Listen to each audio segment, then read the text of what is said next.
Baik, adik sekalian, kita melanjutkan kuliah tadi, kuliah kita ya. Setelah kita membahas ke jenis pendekatan yang digunakan, kita coba melangkah ke slide selanjutnya tentang bagaimana memanfaatkan fasilitas dan potensi yang ada di masyarakat. Sebagaimana penjelasan yang telah kita berikan sebelumnya bahwa banyak fasilitas-fasilitas atau potensi yang ada di masyarakat, tapi kita mungkin belum mengetahuinya. Maka dari awal itu perlu identifikasi potensi-potensi apa saja yang ada di masyarakat, fasilitas apa saja yang ada di masyarakat. Potensi dan fasilitas ini bisa saja terungkap kemudian kita melakukan MD1. Iya.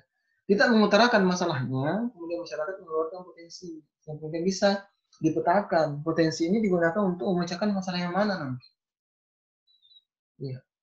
Banyak kemudian terkadang kita sulit memecahkan masalahnya karena kita tidak melibatkan masyarakat dalam proses pemecahan masalahnya. Padahal sesungguhnya banyak potensi masyarakat yang bisa dimanfaatkan di tersebut. Ini perlunya pengorganisasian masyarakat ada sekalian.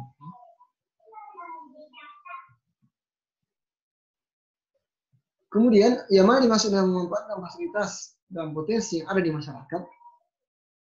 Usaha untuk membantu manusia mengubah sikapnya terhadap masyarakat. Ya. Membantu menumbuhkan kemampuan orang, berkomunikasi dan menyesuaikan lingkungan fisiknya. Ya. Ada orang kan yang selama ini punya prinsip, ya, dirimu diriku. Ya, tidak ada kepedulian terhadap masyarakat, tidak ada kepedulian terhadap manusia yang lain. Ini yang kita ingin rubah sikapnya. Menumbuhkan kemampuannya orang, termasuk kemampuan berkomunikasi dan menguasai lingkungan. Banyak orang yang kemudian tidak sadar bahwa sesungguhnya mereka punya sumber daya. Mereka selalu mengeluh, padahal sesungguhnya mereka memiliki sumber daya yang kemudian tidak disyukuri, yang bisa dikelola dengan baik. Ya. Inilah gunanya kita kemudian mengetahui potensi kita. Mengelola potensi kita dan kemudian bersyukur dengan potensi kita, dengan potensi itu kemudian bisa kembangkan. Kemudian pengembangan manusia yang tujuannya adalah untuk mengembangkan potensi dan kemampuan manusia mengontrol lingkungannya. Ya. Potensi itu yang kemudian kita gunakan ya, untuk kemudian menjaga lingkungan kita, ya, mengontrol lingkungan kita. Ya. Jadi yang dimaksudnya memanfaatkan fasilitas dan potensi yang ada di masyarakat. Kemudian bagaimana langkah-langkahnya dari sekalian? Itu ada langkah-langkahnya seperti apa yang dilakukan. Yang pertama itu ciptakan kondisi agar potensi setempat dapat dikembangkan manfaat. Artinya apa? Kenapa perlu diciptakan kondisi selama ini ada potensi tetapi tidak dikondisikan? Bagaimana model pengkondisiannya dengan melakukan pengorganisasian? Ya. Ada sebuah pendapat mengatakan bahwa kejahatan yang terorganisir itu akan mengalahkan kebaikan yang tidak terorganisir. Walaupun kebaikan yang kita ingin jalankan tapi tidak diorganisasikan dengan baik, tidak dikondisikan dengan baik, itu tidak bisa berjalan.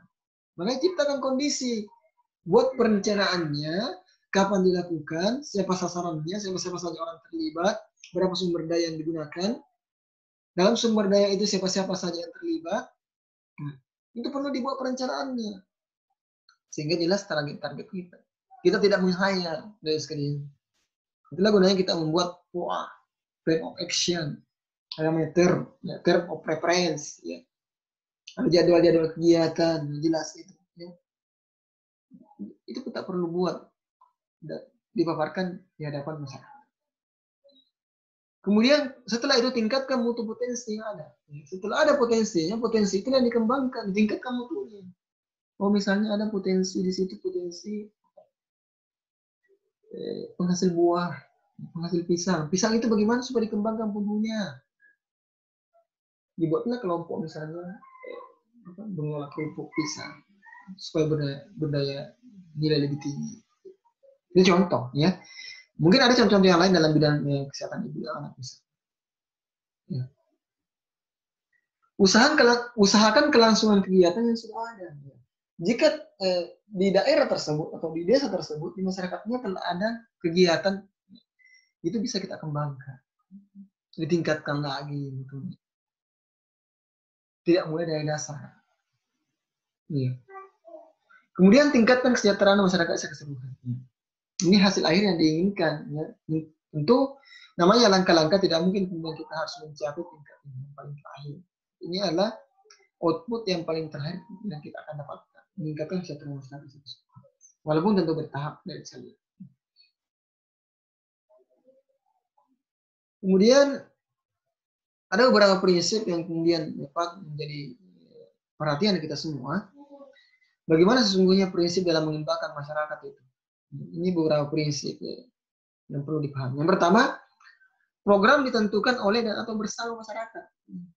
Kalau buat program, jangan dirumuskan masyarakat sendiri di poskonya masing-masing beserta teman-teman poskonya. Boleh dirumuskan, tetapi dibahas bersama. Jangan dirumuskan, Anda bahas sendiri, Anda lakukan sendiri. Pasti masyarakat tidak akan terlibat. Prinsipnya adalah ditentukan dan dibahas bersama. Kemudian yang kedua adalah program harus disesuaikan dengan kemampuan masyarakat. Jangan sampai programnya terlalu tinggi, tidak sesuai dengan potensi masyarakat, tidak sesuai dengan kebutuhan masyarakat. Kalau masyarakat mampu, kita lakukan. Kemudian dalam pelaksanaan kegiatan harus ada bimbingan, pengarahan, dan dorongan. Ini terkadang kurang sekalian. Program itu kita lepas begitu saja, padahal butuh ya, petugas itu ya, sebagai katalisator. Ya. Dia membimbing, mengarahkan, termasuk mendorong, memotivasi, dan sebagainya. Tidak tinggalkan saja. Termasuk dalam konteks jika Anda nanti menjadi bidan, ini harus dikawal programnya, tidak sekedar dilepas ketika berjalan.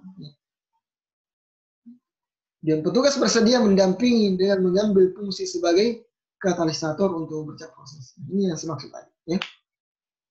Dia senantiasa mendampingi, mengambil fungsi sebagai katalisator dalam berjalan proses.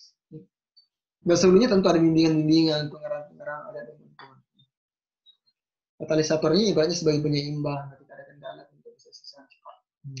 Maksudnya yang evaluasi kegiatan kita di komunitas ada banyak monitoring program. Monitoring ini kemudian bisa kita evaluasi apa kekurangannya, ya. Sehingga kemudian bisa diberikan masukan-masukan saat pelaksanaan proses kegiatan kita.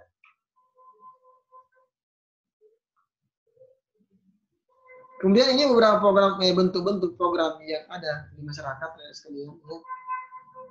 Biasanya ada namanya program intensif.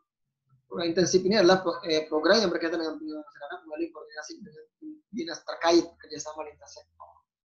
Nah, ini melibatkan banyak sektor. Nah, satu kegiatan melibatkan banyak sektor. Ini ada dinas kesehatan, dinas peternakan, ini bisa saja dilakukan. Kemudian ada juga namanya program adaptif. Membangun masyarakat hanya ditugaskan pada salah satu instansi atau departemen yang bersangkutan secara khusus untuk melaksanakan kegiatan tersebut kerjasama lintas program. Jadi ada satu departemen tapi kemudian bekerjasama dengan program-program yang lain. Misalnya dari dinas kesehatan banyak program-program, ada program KIA, ada program pencegahan penyakit, ya, kemudian ada program yang lain bisa berkolaborasi. Kemudian yang terakhir namanya program proyek. Ya, mengembangkan masyarakat dalam bentuk usaha-usaha terbatas tertentu dan program disesuaikan dengan kebutuhan. Misalnya ada program-program tertentu yang masuk, ya ada yang kemudian disesuaikan dengan kebutuhan masyarakat tersebut. Proyek ini biasanya ada didanai oleh lembaga tertentu, tapi biasanya dikhususkan untuk kebutuhan wilayah tertentu yang sifatnya terbatas.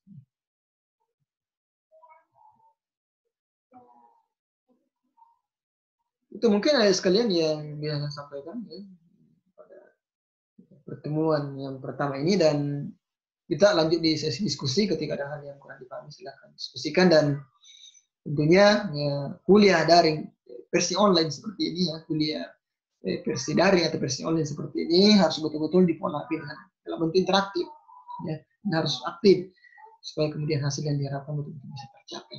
Mungkin itu yang bisa kami sampaikan. Sekian, terima kasih. Assalamualaikum warahmatullahi wabarakatuh. Salam sejahtera semua dan salam sehat.